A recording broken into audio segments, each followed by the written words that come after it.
ASFG Stories. Hello everyone, this is Matt Bosarge, and I'm happy to share with you these amazing stories from the people who make up our vibrant community. Stories that deserve to be treasured and celebrated.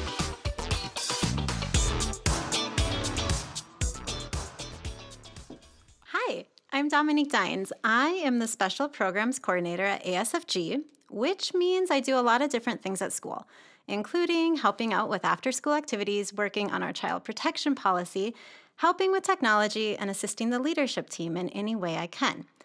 Previously, I was a 4th grade and 6th grade teacher at ASFG for 7 years before leaving in 2016 to work with a Google for Education partner.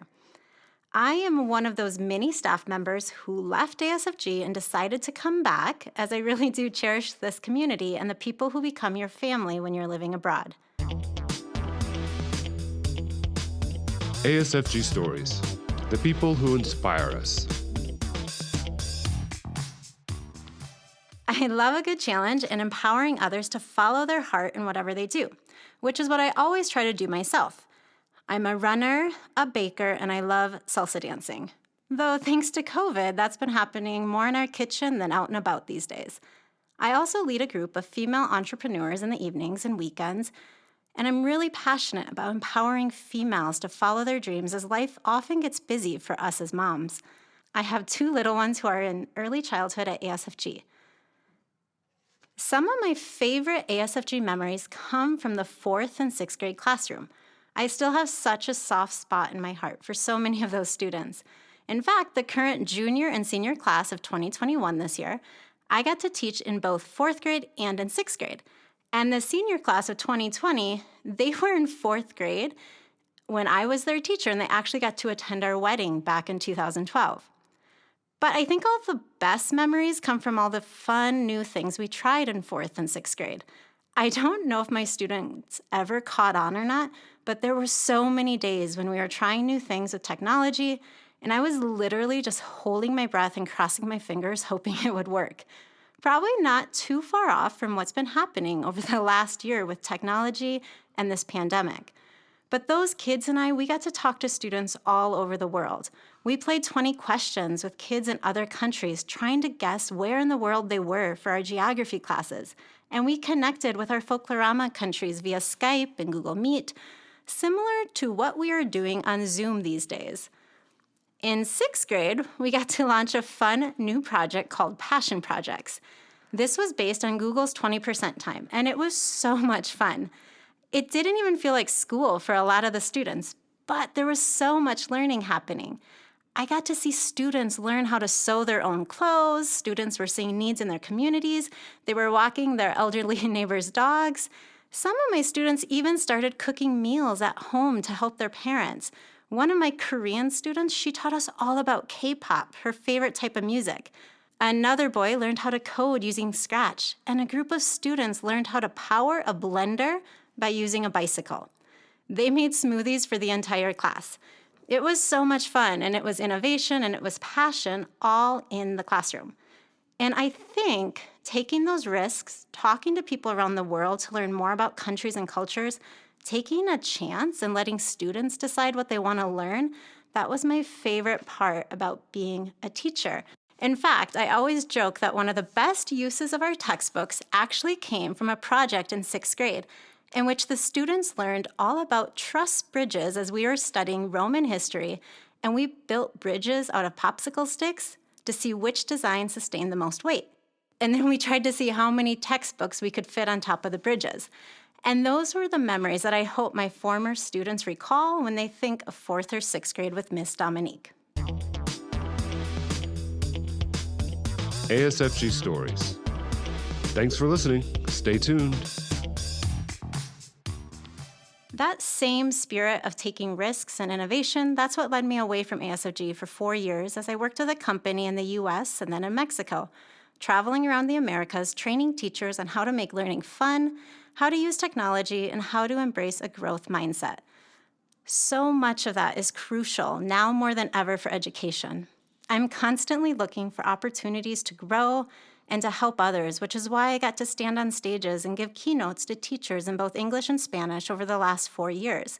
And it's also why I actually started my own podcast called Embrace la Música in 2020, right before COVID-19 started. I get to interview women who are usually entrepreneurs. They're passionate about growth and they share their stories and inspire us all, just like this podcast at ASFG. So much of life and our stories are built on the paths we take and the risks we take along the way. I love living here in Guadalajara and I appreciate the beauty all around us. As I run around the city, I'm constantly in awe of the flowers that are in bloom all year long, and I can't help but notice that some of the prettiest parts of the city are where the flowers take over the sidewalks. And I can't help but wonder how much of life's beauty comes from the unexpected surprises and growth in places we never imagined. I'm so happy to be back at ASFG, coming back in the middle of a pandemic in which teachers are working more hours than ever before, in which parents are more stressed than ever before. As a mom with 2 little kids who are 3 and 5, it's been a really tough year for all of us. Whether we're balancing jobs, parenting, getting meals on the table, trying to find self-care, and I think that in so many ways, now more than ever before, we've had an opportunity to empathize with one another. Realize that we really are all in this together. We really are all stronger together, even if our plans or the growth in new areas has come from places we never imagined. ASFG Stories. There's more to come. Dom, what does it mean for you to be a woman? In so many ways, being a woman today is a privilege because of all of those women who have gone before us and paved the way. They've made it easier in so many ways. Yet, that being said, I think being a woman is very challenging and it's hard getting a seat at the table. Sometimes, as a woman, it requires a lot of persistence to be heard. There's still so much gender inequality when it comes to the workplace, when it comes to salaries, when it comes to housework and all of that. One of my heroes, when I look at women in the workforce, I look at Melinda Gates and just how much she has done to empower women all over the world.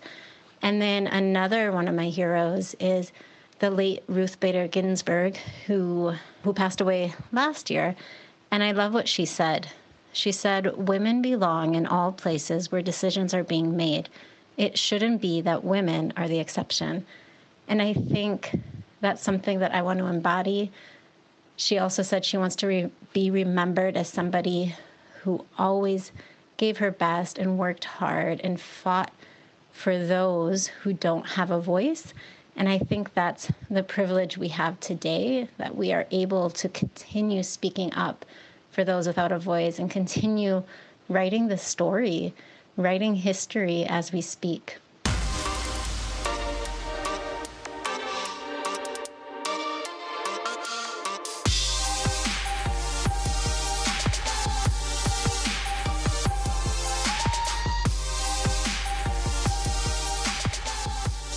ASFG Stories. A community kept alive by those who live in it. I think one of the best parts about coming back to ASFG right now in the middle of a pandemic and getting to see how the school is growing and imagining what we'll see next year and the years to come with these new buildings is just so exciting.